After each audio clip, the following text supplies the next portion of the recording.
What's up, everybody? I am Ali Love. We're here at University of Miami Athletics Department's 7th annual celebration of women's athletics presented by Adidas. I am an Adidas Global Ambassador, Peloton instructor, and host of the Brooklynettes, and I get the pleasure of talking to 3 incredible athletes today as we really celebrate building women's championships campaign and really highlighting the story of women. And so on that note, what better way to do that than jumping right into a conversation? And so what I'd like to do is for each of our athletes to introduce themselves and tell a little bit about themselves. Most times when we read their bios, which is what I was going to do, it would have taken up the entire time because they're so incredibly talented and celebrated. So on that note, Estela, go ahead and kick us off. Well, first of all, it's a pleasure to be talking here.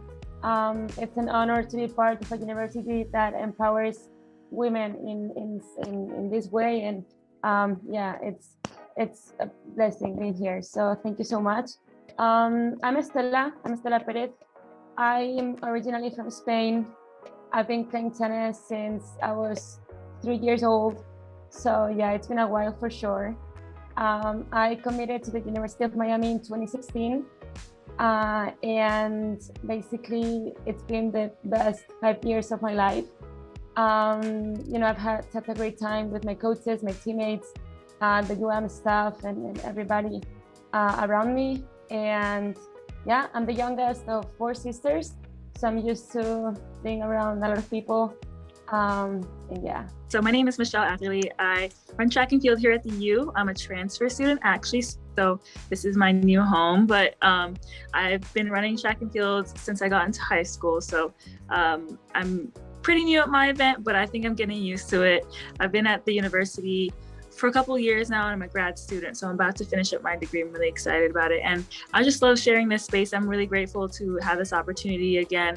I know it was a great celebration back before the times now, but again, I love sharing this space with these amazing women, so thank you for providing it. As Michelle and Stella said, it's an honor to be recognized for sure. It's a great celebration and great event. So yes, my name is Elizaveta Lukianova. I'm originally from Russia, born and raised there. And I came to UM in 2016 for my undergrad, and I'm on the volleyball team. So I played here for 5 years, and I'm about to graduate with my master's in sports administration. And yeah, it's been a great time here. I definitely loved it. It was amazing. Perfect.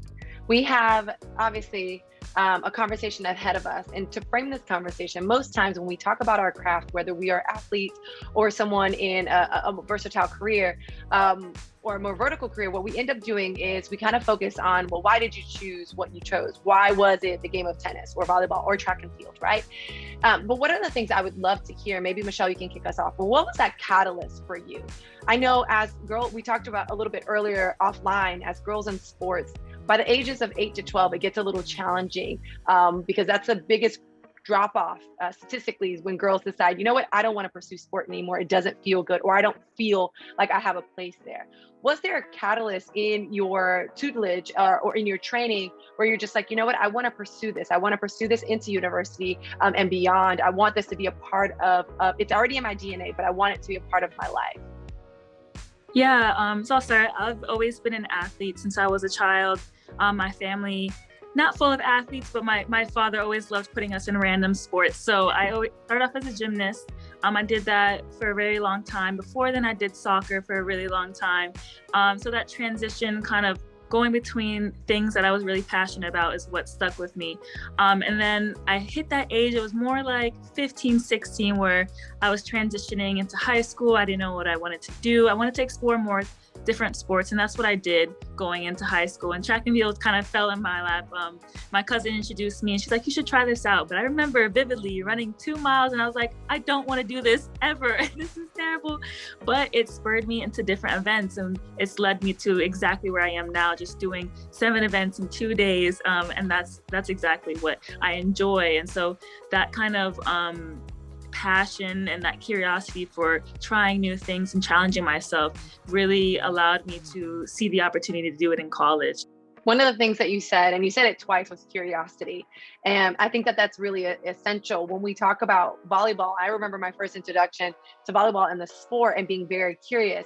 Elizaveta, what was it like for you in terms of that catalyst where you may have loved it, and most athletes have been exposed to a variety of sports, but you're just like, you know what, this is what I want to do. This is the trajectory that I want to go on. So yeah, I originally started doing sports when I was 5 too, and I played tennis for like 8 or 9 years. So I haven't even tried volleyball till I was like 14. And I always liked tennis. I always wanted to play tennis. And then since I was tall, a lot of coaches for basketball and volleyball teams in my hometown, they just like wanted me to try it out. And they were just like, yeah, you should come try. Like, you like it. You're so tall. You'll be so good. And I was like, no, I'm not doing that. I want to change. I don't want to do anything. Like, I love tennis. I'm just going to keep doing that. And then when I was 14, my parents like finally convinced me to go try, and they're like, yeah, just why not? If you don't like it, you'll just stay and you're going to continue playing tennis. And I was finally convinced. I went to my first practice, and it was a volleyball club, and all the girls were so much older than I was. I mean, not really, they were like 3 to 5 years older than I was. And I just loved it. Like, the team dynamic, since tennis was an individual sport and it was a team, it was just so different. And I loved it since the first practice, and I was like, yep, I'm changing, I'm staying there, I'm gonna do that. And I feel like since that day, I just haven't really stopped loving volleyball.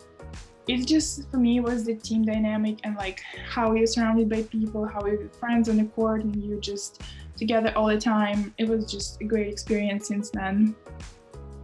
I love that you talk about the team dynamic, because I think one of the things when we do think of tennis and we do think of swimming, we think of them as individual sports. But if you actually put it together, and Estela, I want to get your take on it, and your story is that when you put it together, you're actually just not by yourself. You may be competing individual unless you're doing doubles or mixed doubles, but the reality is that you end up meeting a lot of the same players on the circuit. It's very small, where you end up competing against a lot of your friends or a lot of folks that you will hit with or that you will train with.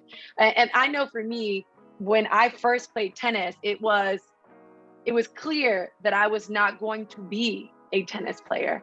That's how bad I was. Like, that, that was the case. That was the catalyst for me. What was the catalyst for you, Estela, when you think about, you know what, I want to pursue this sport, knowing in some ways it is an individual sport in competition, but again, you have kind of those circuit mates that you compete against or that you play with in doubles. Well, so crazy as it may sound, I never played other sports. I started playing tennis at 4 years old, and I stick to it. I remember playing tennis against the kitchen wall in my house, and since then, my parents basically realized that I had to, just be on the court. That was kind of my happy place. I played my first final when I was 6 years old, and I felt powerful on the court. And I just I loved the fact that it was an individual sport. I felt that everything depended on me, and basically all the hard work that I was going to put in, it was going to be showed on the court. So I just loved that. And interesting enough, when I went to college, the best part was having a team and having teammates around me and learning from them. So yeah, it's been interesting how my mindset has changed about that. I had coaches when I was little that really made me believe that I could be pretty good. So they always encouraged me to keep practicing and keep getting better. I had the same coaches for 15 years. So when I went to UM, the coaching staff was another factor that was super important to me. And when I made Page, I was like, this is it. After finishing high school, I was 16 years old, and I had to make a decision whether to go pro or go to college or basically quit tennis. And I felt that I wasn't ready to play professional tennis. I had to make a lot of improvements to make that happen. So I decided to go to college and use those years as like a step towards getting better and improving. And honestly, it's the best decision that I could ever make.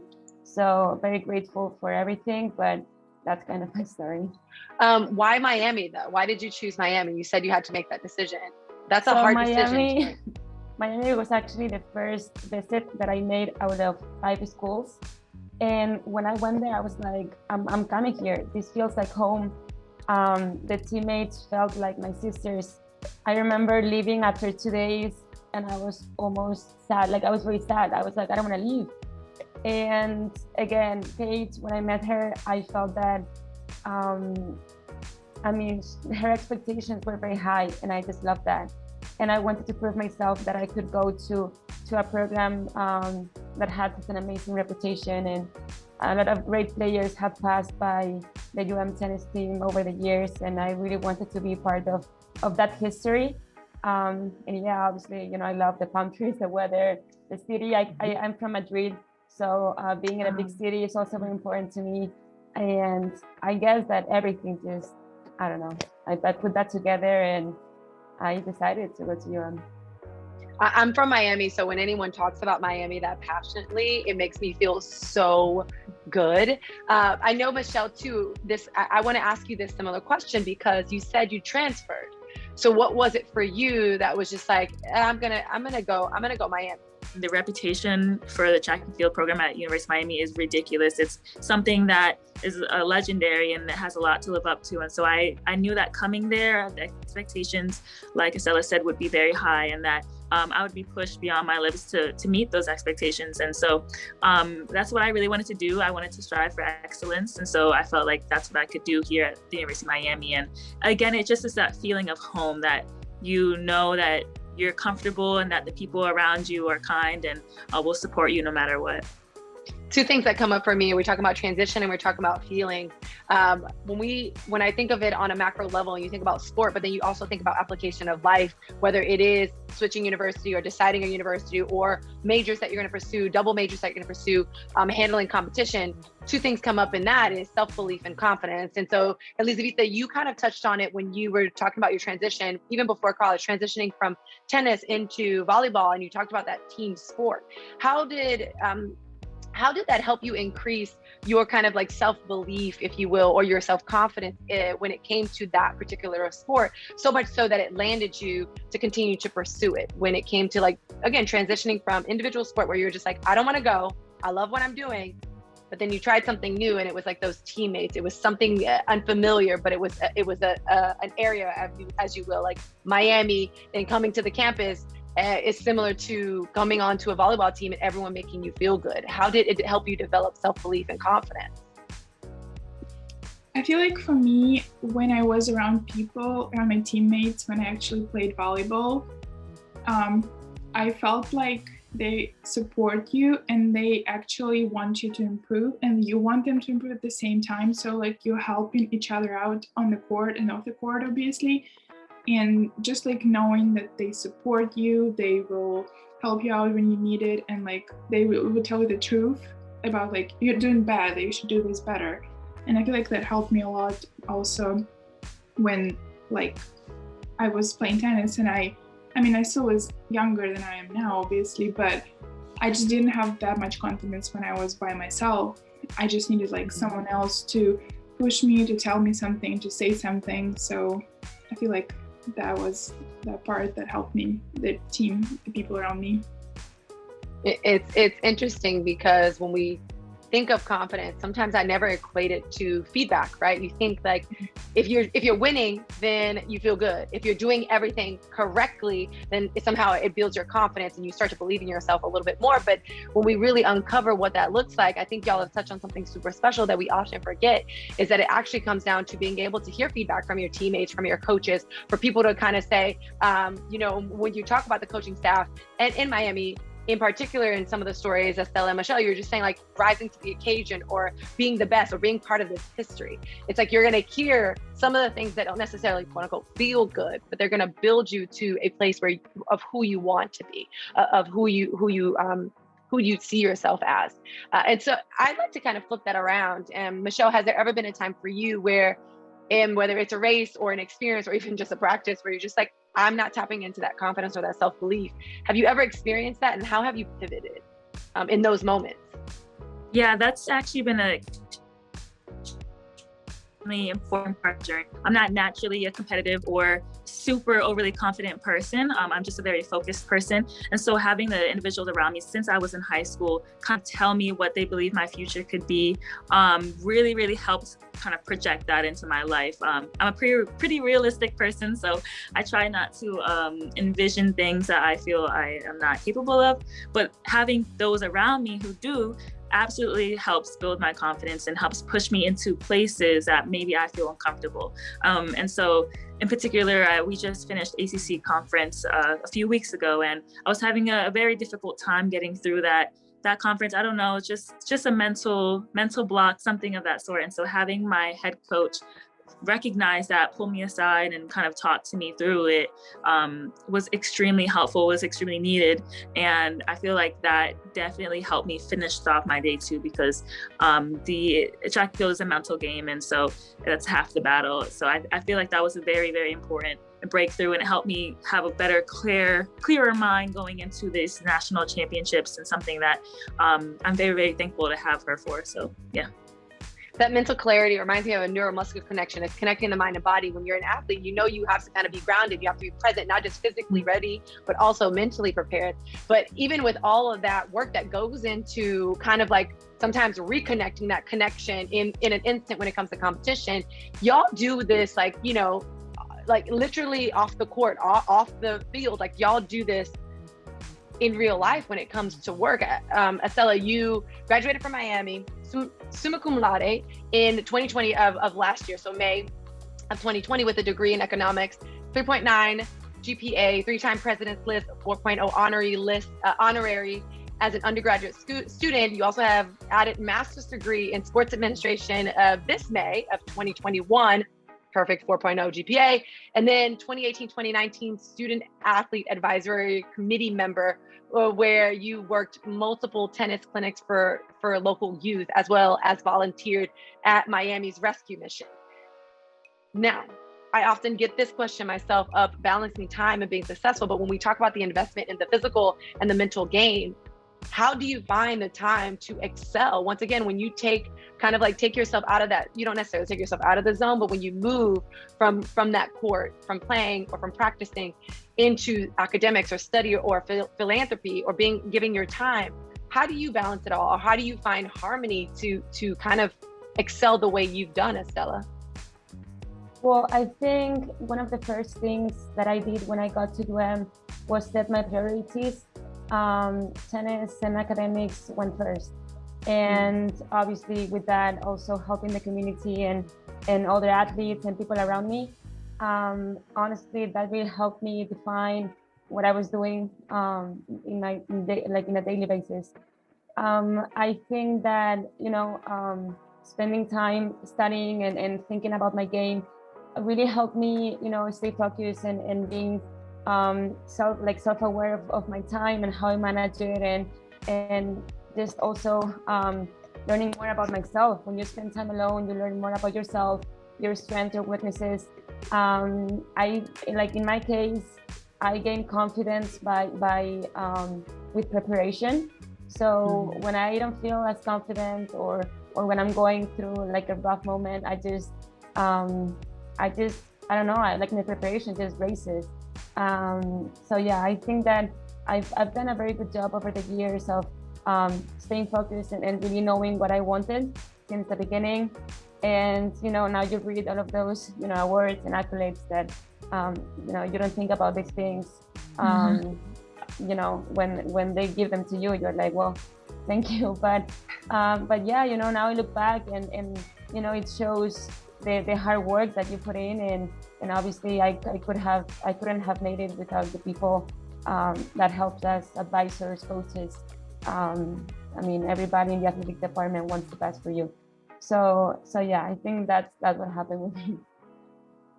I love that and I appreciate that you recognize the unsung heroes, and many of you have done it in many of your responses of recognizing those folks that have helped and help you to navigate how you'll grow your career path. I am going to get into more of y'all's resume. I hope that's okay. Michelle, you founded Miami's Black Student Athlete Alliance organization and helped create the Black Male Student Athlete Engagement and Empowerment Program, currently posts 3.85 GPA, earning dual masters in international administration and public administration.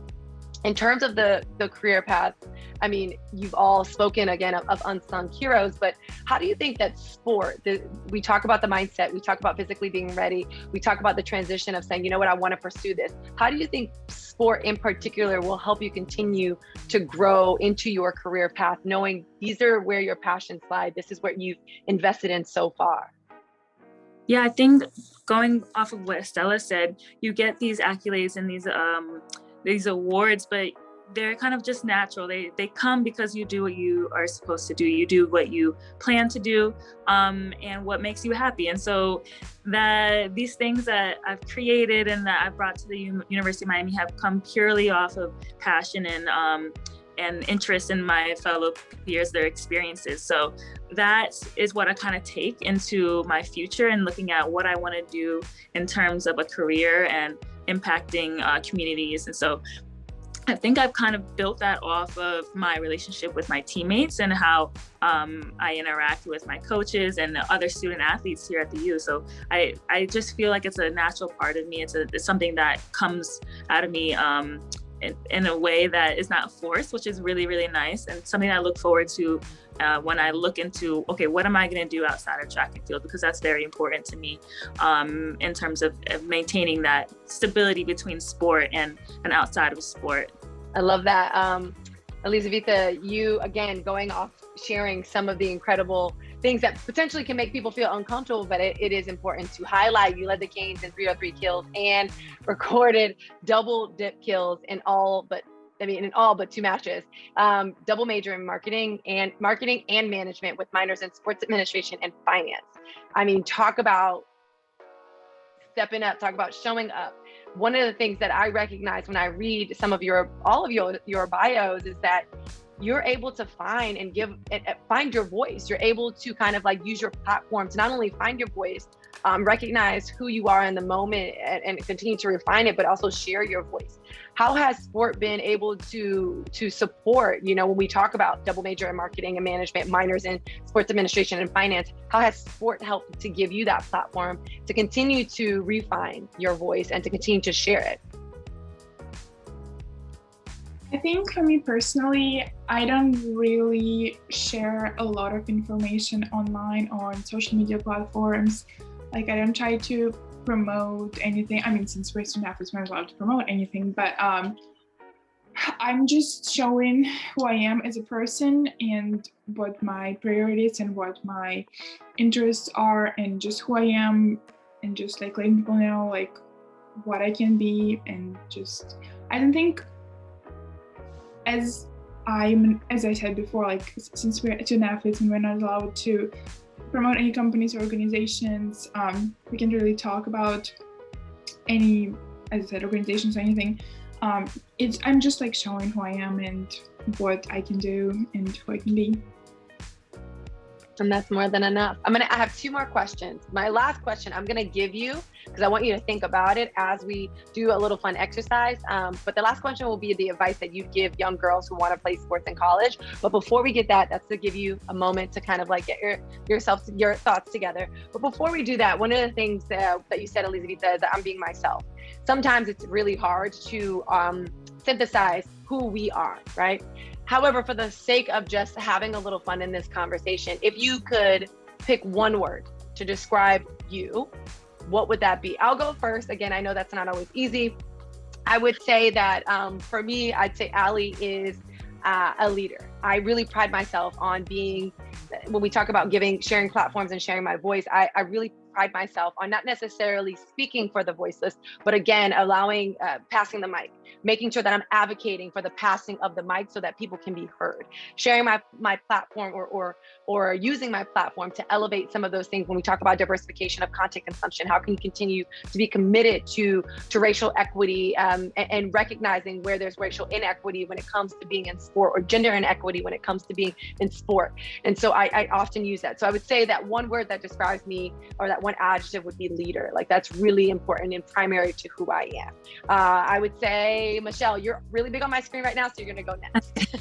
I'm gonna say advocate. I think that I use that in every part of my life with my family, my friends, my teammates, my peers in school, and I don't do it on purpose. I wouldn't say I'm a natural leader either, but the way that I advocate has kind of left me into that role. But yeah, and no matter what, I feel like I'm always trying to say or do something for other people, and that's just who I am, I guess, in one word. I think it's work ethic. I think that really defines me. I don't consider myself very talented. So basically, I think the hard work that I put in really helps me, you know, get what I want and also inspire other people. That's a goal of mine. Also, you know, transmit and convey the passion to others and, you know, make others feel important and make others feel that they are part of something big. And yeah. All right, Elizaveta, what's that word? I think my word really goes with what all you guys said, and I was going to say influence, because sometimes it's not even direct influence. It's not me like specifically talking to someone else and like trying to lead, but sometimes it's just like showing the way how things can be done, and sometimes it's just indirect influence, like just people describing like, look at this person and she's done it that way, maybe you should look at her and like pay attention, and it might help. Influence. Worth ethic, influence, and advocate. Elizaveta, while I still have you, we're going to give you, this is the final question to wrap it all up as we continue to celebrate being champions in our own right, individually, no matter where you are in your sport of choice or in your career trajectory, in your schooling. When it comes to advice to young girls who want to play sports in college, what would you tell them? I would say don't be afraid of change, because change is always hard. It's scary. You're going to be nervous, but change is very important in your life, and you can't live your life like just on one level. There's going to be change constantly in your relationships and your like where you are in your life, and like even your mental health.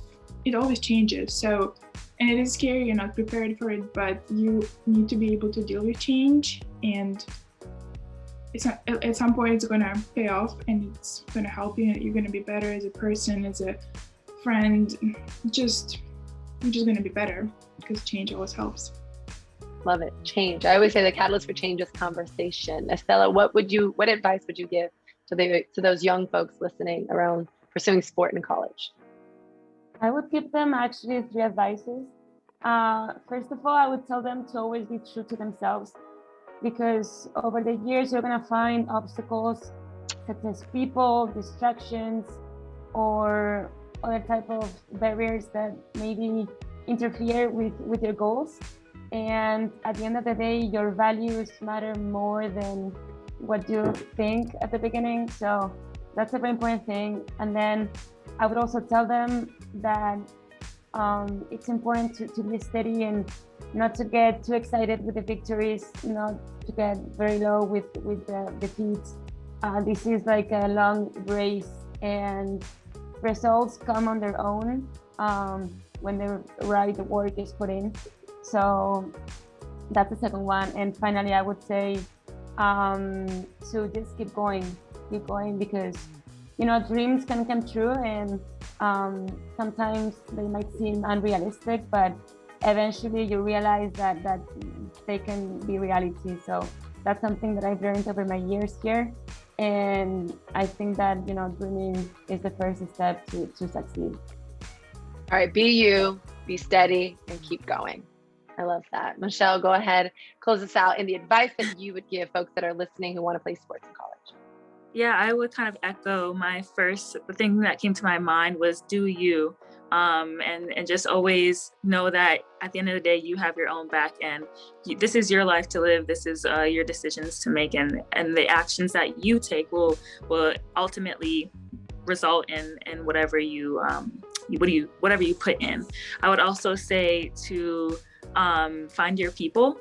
I think that that's been extremely important for me as in the process of change, like Elizaveta was saying. It's just to find that your group, your your huddle, your people, the people that will, no matter what, will be by your side.